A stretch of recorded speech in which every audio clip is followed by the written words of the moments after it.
Hello my name is Kshitij Srivastava and this is my video blog. So आज इस video blog में मैं एक और कमेंट का जवाब देने जा रहा हूँ। So let's first read the comment. Vedant Joshi ने लिखा है, how to become a lyrics writer and dialogue writer in Bollywood. तो बॉलीवुड में लिरिक्स राइटर और डायलॉग राइटर बनना बेसिकली, अगर मैं आपको सच बताऊँ तो आसान नहीं है। आप जब जाओगे मुंबई में रहने के लिए तो आपको पता चलेगा कि हर दूसरा आदमी राइटर बनना चाहता है, because they think it is very easy, it's a passive job, you don't have to go on sets, you don't have to be too much active, और आप घर पे बैठ के अपना काम कर सकते हो। You have to just keep on sending and you can do that, but the problem is there is no payment. लोग पेमेंट नहीं करते हैं। राइटिंग में सबसे कम पेमेंट है। राइटिंग के बिजनेस में सबसे ज़्यादा धोखे मिलते हैं। आपके साथ कॉन्ट्रैक्ट भी साइन हो जाएगा। मैं खुद आपको दिखाऊं, मेरे पास तीन तीन कॉन्ट्रैक्ट पड़े हुए हैं और जो 10 लाख से ऊपर के हैं, और एडवांस के अलावा मुझे किसी ने कुछ पे नहीं किया और मैंने उनके लिए स्क्रिप्ट्स लिखी हैं, और मैं आपको सच बता रहा हूँ। और मेरा जो राइटिंग एक्सपीरियंस है पिछले 3 साल का है, क्योंकि उससे पहले मैं डायरेक्शन में था, प्रोडक्शन में था, वो सारी चीज़ें करता था। तो वहाँ पे पैसों का इतना प्रॉब्लम नहीं होता है। वहाँ पे काम करते हो आपको मिलता है पैसा। पर राइटिंग में जब मैं घुसा, वो भी किसी फ्रेंड के कहने पे घुसा, मैंने कहा चलो अच्छा है, घर पे बैठे बैठे पैसा आएगा, तो इसलिए मैं उसमें घुसा। और इनिशियल डेज में पैसा आ भी रहा था, पर धीमे धीमे मुझे इसके डार्क सीक्रेट्स पता चलने लगे कि यहाँ पे पैसा मिलना बहुत मुश्किल है। तो अगर आप लिरिक्स राइटर बनना चाहते हो, then be ready for a struggle time. थोड़ा सा टाइम लगेगा लिरिक्स राइटर बनने में और डायलॉग राइटर बनने में। तो डायलॉग राइटर बेसिकली होता क्या है कि जो बड़े बड़े राइटर होते हैं बेसिकली वो डायलॉग्स नहीं लिखते हैं। वो सिर्फ स्क्रीन प्ले में सिर्फ पॉइंटर्स लिखते हैं कि इसके बाद ये होगा, इसके बाद ये होगा, इसके बाद ये होगा, इसके बाद ये होगा। वो कोई ऐसा फॉर्मेट फॉलो नहीं करता है जो आप लोग देखते हो ना, कि वो हॉलीवुड का फॉर्मेट फॉलो कर रहे हैं, वो सारे कट टू और इंसर्ट और ये और वो एक्शन वैक्शन सब लिख रहे हो। वैसा कुछ नहीं लिखते हैं, वो सिर्फ पॉइंटर बनाते हैं। पूरी फिल्म की स्क्रिप्ट 8 से 10 पन्ने, कभी 15 पन्ने की होती है, जिसमें सिर्फ इवेंट होते हैं कि इसके बाद ये होगा, इसके बाद ये होगा, इसके बाद ये होगा। फिर डायलॉग राइटर को बुलाया जाता है, उस इवेंट में आप डायलॉग्स डालना शुरू करते हो। और जो इवेंट्स में लाइक लोकेशन लिखी हुई है कि इस लोकेशन पे यहाँ पे ऐसा होता है, और गब्बर आके सांबा से बोलता है कि कितने आदमी थे, तो बस इतना ही लिखा होगा। एक डिस्क्रिप्शन होता है, उसके नीचे डायलॉग राइटर अपने डायलॉग्स लिखता है कि जिसके बाद ये बंदा ये बोलेगा, इसके बाद ये बोलेगा, इसके बाद ये बोलेगा। तो अगर आप डायलॉग राइटर बनना चाहते हो, then approach writers, don't approach directors, don't approach producers. ये अलग एक चीज़ मैं आपको बताना चाहता हूँ कि लोग हमेशा ना गलत लोगों को अप्रोच करते हैं। बहुत सारे एक्टर से मुझे फ़ोन करते हैं जो मुझे बोलते हैं कि सर हम एक्टर से दोस्ती कर रहे हैं ताकि हमें काम मिलेगा। अरे एक्टर से दोस्ती करके क्या होगा? एक्टर थोड़ा काम देगा तुमको।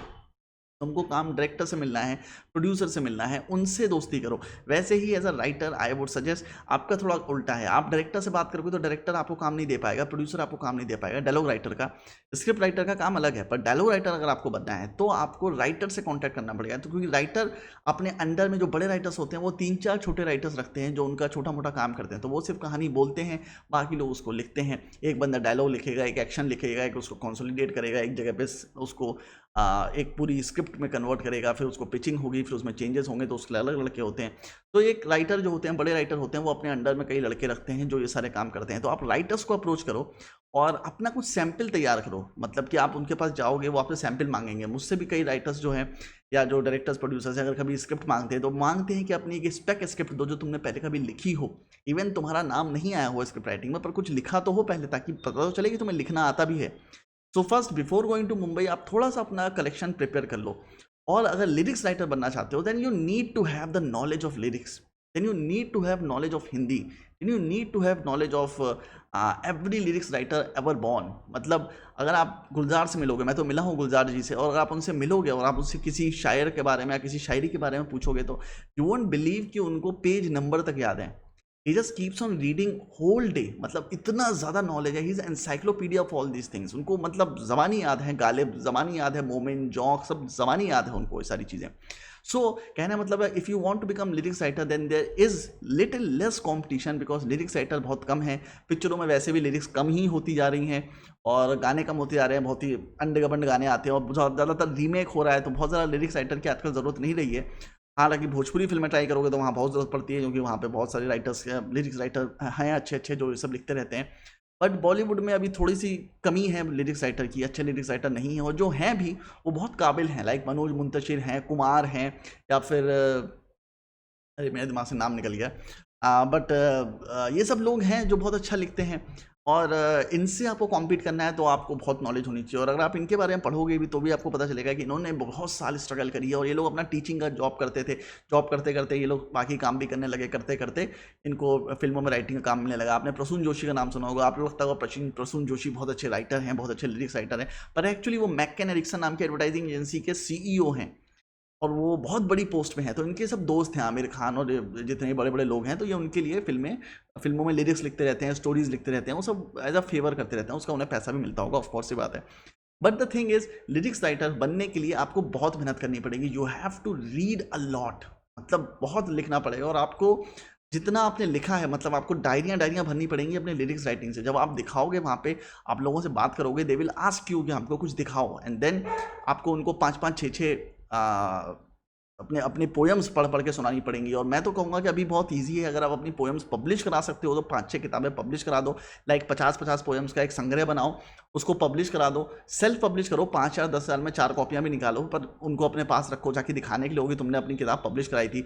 और वो भी नहीं करना चाहते हो, पैसे नहीं है खर्च करने के लिए, तो अमेजन किंडल पे जाके अपनी बुक रजिस्टर करके वहाँ पे प्रिंट कराओ, ताकि अगर कोई अमेजन पे जाए तो तुमको एटलीस्ट सर्च तो कर सके, और सर्च करने के बाद देखे तो कि तुमने अपनी पोएम्स लिखी हैं या अपनी लिरिक्स लिखी हैं, and that's how you get the job.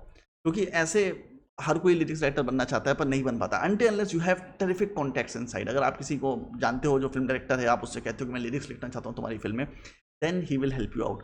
और इसके अलावा लिरिक्स राइटर को म्यूजिक डायरेक्टर्स से अप्रोच करना जरूरी है, क्योंकि म्यूजिक डायरेक्टर के पास बहुत सारा फ्री में काम होता है, उनके पास बहुत सारे ऐसे लड़के आते हैं कि सर हमें एल्बम बनवानी है, हमें ये फिल्म बनानी है, पर पैसे नहीं है, तो वहाँ पे उन्हें फ्री के लिरिक्स राइटर चाहिए होते हैं। और कई बार म्यूजिक डायरेक्टर को भी अपना म्यूजिक के लिए लिरिक्स चाहिए होती हैं, उन्होंने म्यूजिक बना दिया होता है, उसके लिए लिरिक्स चाहिए होती हैं, तो वहाँ पे उनको हेल्प चाहिए होती है ऐसे लिरिक्स राइटर की जो स्ट्रगल कर रहे हो और पैसा ना चार्ज करें। तो वहाँ से आप अपना करियर शुरुआत कर सकते हो, क्योंकि अगर वो एक म्यूजिक वीडियो निकल गया, कुछ भी चल गया, तो एटलीस्ट आपके पास एक प्रोफाइल रेडी हो जाता है कि आपने एक फिल्म करी है। तो दीज आर माई मेथड्स जो मुझे पता है लिरिक्स राइटर और डायलॉग राइटर के बारे में। बहुत ज़्यादा नॉलेज मुझे लिरिक्स राइटर के बारे में इसलिए नहीं है क्योंकि बहुत ज़्यादा लिरिक्स राइटर्स में मिला भी नहीं हूँ, जिनसे मिला हूँ सब स्ट्रगलर ही थे, तो क्या बताऊँ उसके बारे में। और डायलॉग राइटर अभी जो हैं वो कादर खान के बाद मेरे ख्याल से ख़त्म ही हो गए हैं, वो लिख देते हैं डायलॉग राइटर, और जो क्रेडिट्स होते हैं ना फिल्मों में, उनको आप बिल्कुल सीरियसली मत लीजिए। कई बार डायरेक्टर का नाम भी राइटर में जाता है, पर ऐसा होता नहीं है। डायरेक्टर जो होता है वो 2-3 सजेशन देगा, उसके बाद अपना नाम ले लेता है पिक्चर में या राइटर में, तो वो बहुत गलत चीज़ है, वो नहीं करना चाहिए, पर करते हैं लोग। मैंने एक बार किसी को अपनी स्क्रिप्ट दी थी पढ़ने के लिए, उसने सिर्फ उसमें एक लाइन चेंज कर दी थी पूरी स्क्रिप्ट में, वो 125 पन्ने की स्क्रिप्ट थी, सिर्फ एक लाइन चेंज करी थी। और जब वो स्क्रिप्ट मेरे पास आई तो उसके उसके नाम के नीचे जैसे रिटन बाय लिखा होता है, तो उसमें मेरा नाम लिखा था क्षितिज श्रीवास्तव, उसके ऊपर रिटन बाय में उसने अपना नाम लिखा, फिर मेरा नाम नीचे आया लिख के। उसने किया क्या, उसको एक बार पढ़ा, उसमें सिर्फ एक चेंज किया और नाम लिख के भेज दिया मुझे कि अब ये स्क्रिप्ट हमारी हो चुकी है, हम दोनों ने लिखी है। मतलब 125 जो मैंने पन्ने लिखे थे वो बेकार हो गए, और वो जो एक लाइन उन्होंने लिखी थी वो ज़्यादा इंपॉर्टेंट थी उनके हिसाब से। So this is what happens. Credit चोरी बहुत ज़्यादा होती है, पर अगर घबराने की ज़रूरत नहीं है।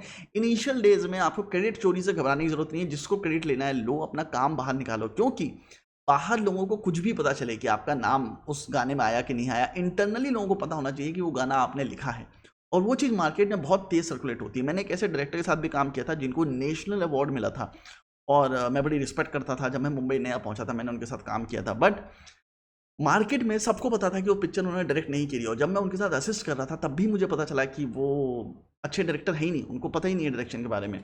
तो मार्केट में सबको पता था कि उन्होंने डायरेक्शन नहीं किया, और धीमे धीमे वो डायरेक्टर मार्केट से गायब भी हो गया।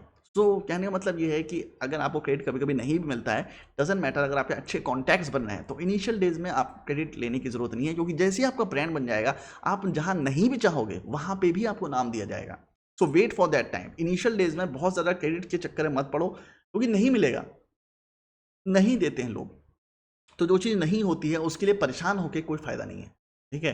तो इनिशियल डेज में जितने कॉन्टैक्ट्स बनाओ उतना अच्छा है, कि जितनी अपनी वो क्या कहते हैं गुडविल बनाओ उतनी अच्छा है। मान लो एक प्रोड्यूसर है, उसने तुम्हारा नाम हटा के अपना नाम डाल दिया वहाँ पे, तो बुरा मत मानो, प्रोड्यूसर से दोस्ती कर लो, ताकि सर नेक्स्ट फिल्म आए तो आप उसने मुझे काम दो। तो इस तरह से प्रोड्यूसर दोस्ती हो जाएगी, काम तो उसी से आएगा ना। इवेंचुअली तुम्हारा नाम तो बाहर आएगा कि भाई इन्होंने स्क्रिप्ट लिखी थी, इन्होंने स्क्रीन राइटिंग करी थी, या इन्होंने लिरिक्स लिखी थी इस पिक्चर की। तो वो चीज़ हेल्प करती है आपको। इनिशियल डेज में क्रेडिट के चक्कर में मत पड़ो, वरना बहुत सारे ऐसे लिरिक्स राइटर हैं जो अपने जिन्होंने लिरिक्स बहुत लिखी हुई है, काम भी बहुत किया हुआ है, मतलब लिख के कभी बाहर नहीं निकाला, पर किसी को दिखाते नहीं है कि कोई चोरी ना कर ले। अगर आप चोरी के डर से अपना कंटेंट किसी को दिखाओगे नहीं, तो फिर बाकी लोगों से जज कैसे करेंगे, आपको काम किस बेसिस पे देंगे। तो इनिशियल डेज में आपको ये नहीं सोचना चाहिए कि जो आप लिख रहे हो वो मास्टरपीस है और उसके अलावा आप कुछ लिख नहीं सकते। No, you have entire life in front of you. आप सिर्फ किताबें पढ़ते रहोगे, नॉलेज गेन करते रहोगे, नया कंटेंट बनाते रहोगे। There is no such thing one time masterpiece kind of thing, कि मतलब एक बार मास्टरपीस लिख दिया उसके बाद आप उस चीज़ को दोबारा लिख ही नहीं सकते, आगे जाके उससे बेटर बना सकते हो। तो इनिशियल डेज में जो भी है, जितना ज़्यादा लोगों से मिल सकते हो उतना मिलो, अपना ब्रांड बनाओ, अपनी बुक्स पब्लिश करो और फिर लोगों के पास जाओ, अपनी पोएम सुनाओ, अपने डायलॉग्स दिखाओ। And this is how I think you can achieve something in these two fields. तो आई होप कि आपको ये वीडियो अच्छा लगा हो। अगर अच्छा लगा है तो please subscribe to my channel and do like, share and comment on my video. Bye bye.